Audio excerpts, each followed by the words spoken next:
This is Optimal Living Daily, episode 1883, Why Your Boss Will Live Longer Than You, unless, of course, you take my advice, and The Biggest Predictor of Your Happiness, both by Stella Grizont of Woopaah.com.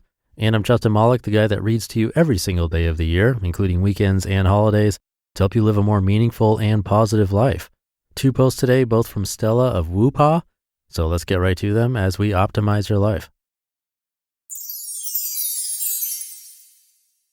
Why Your Boss Will Live Longer Than You, unless, of course, you take my advice, by Stella Grizont of Woopaah.com. I just bought a new shoe rack from Bed Bath & Beyond and got so excited at the thought of seeing my heels all in a row, so much so that I began to laugh at just how much this meant to me. But then I hearkened back to what I learned in grad school and realized how this tidy endeavor signifies much more than my Ms. Wannabe Anally Organizedness. Is actually representative of a life-threatening problem that faces everyone who has a boss. What we're talking about here, people, has been the root of wars, of struggle, of heartache, physical and emotional, and of premature death for as long as we can remember, or at least since the famous 1967 Whitehall study proved it so. What we're talking about here, people, is the desire for control. According to the 2 very famous studies, Whitehall 1 and Whitehall 2, one's rank in class, status, or hierarchy at work or in life have a dramatic influence on lifespan. Who do you think lives longer, a busy CEO or her secretary? I guess my post title gives it away, but keep listening. According to the Whitehall studies, which examined 18,000 male civil servants in 1967, and then over 10,000 men and women 20 years later in a longitudinal study, it turns out that those in a lower rank have a morbidity rate of almost twice those who occupy higher level positions. The higher your position, the longer you're more likely to live. Why? Wouldn't the responsibilities of a CEO cause more stress, which leads to spiked cortisol levels, which leads to cardiovascular issues? You would think. But actually, the study found that the less control you feel you have over your lot in life, the higher your level of stress. Capiche? Other studies following this theorize that perhaps it's not so much control, but maybe the anticipation of not knowing what's next. Same difference to me. So how do you live longer or just as long as your boss? Number 1, outsmart yourself. Accept that you don't have control over the events in your life, because you really don't, and that the only thing you can control is your reaction and thought in regards to events that you can't control. That actually gives you lots of control. In fact, it determines about 40% of your happiness. Outsmart the power struggle. Choose your response to things that come up. Number 2, create pretend pockets.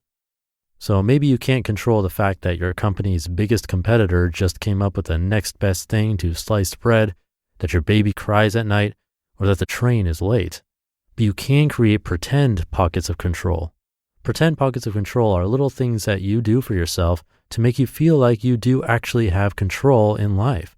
This could be making sure you get to the gym no matter what every morning, or it can be eating healthy, or it can be organizing your shoe closet.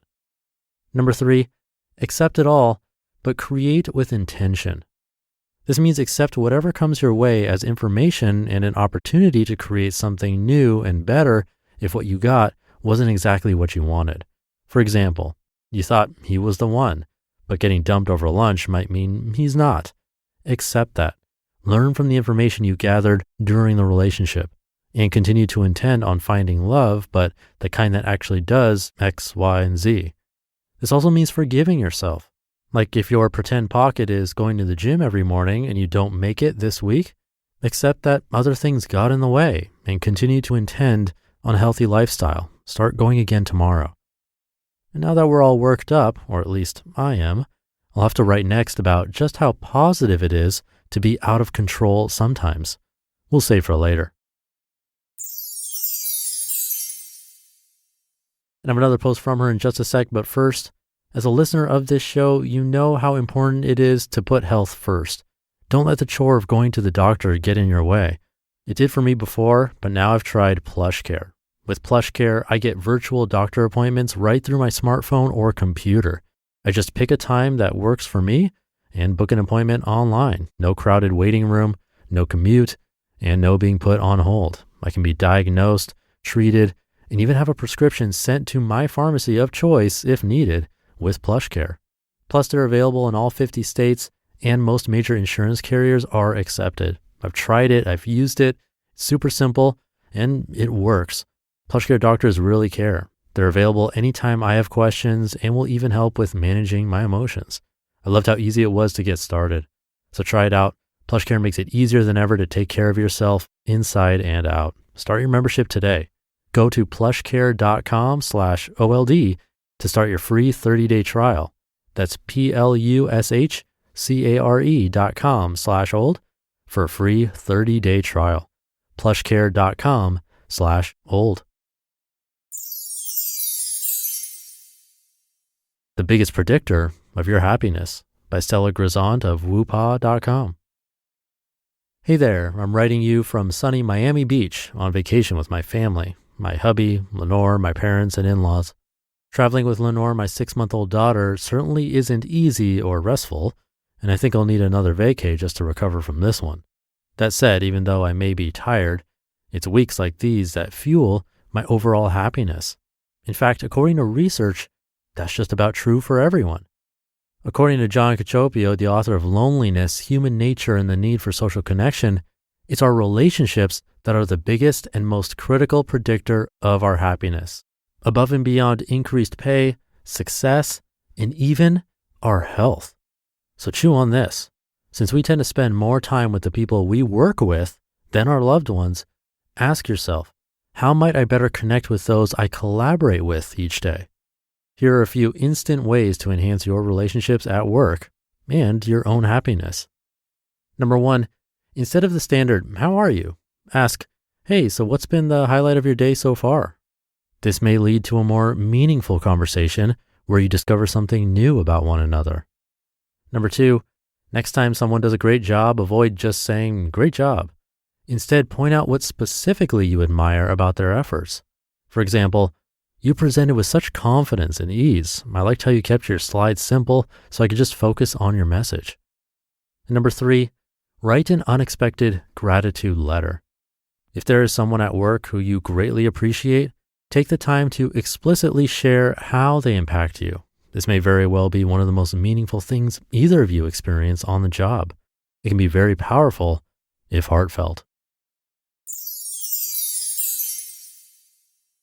You just listened to the post titled, Why Your Boss Will Live Longer Than You, unless, of course, you take my advice, and The Biggest Predictor of Your Happiness, both by Stella Grizont of Woopaah.com. And thank you to Stella. Anecdotally, it was very true for me when I did an experiment of my own, tracking my mood on a 0 to 10 scale every single day for like a year or more, and then writing down short notes of what I actually did that day. When I looked back at the highest days, those were the days spent with other people for most of the day, not the mostly alone days. The days spent alone or mostly alone were always generally in the middle, like 5s out of 10. Or if I was sick, then maybe a 2, but ignoring health issues, basically they stayed average, which is okay. We can't always have 8s, 9s, and 10s. But to get that high, in my experience, you really need to enjoy other people's company. 2020 made that extra difficult for many, but hopefully you can still find ways to connect and now have a greater appreciation for that connection and spend time curating who is in your life and helping you reach those higher mood scores. So take note of that today and this weekend. I'll leave it there for today. Hope you're having a great start to your weekend, and I'll be back tomorrow where your optimal life awaits.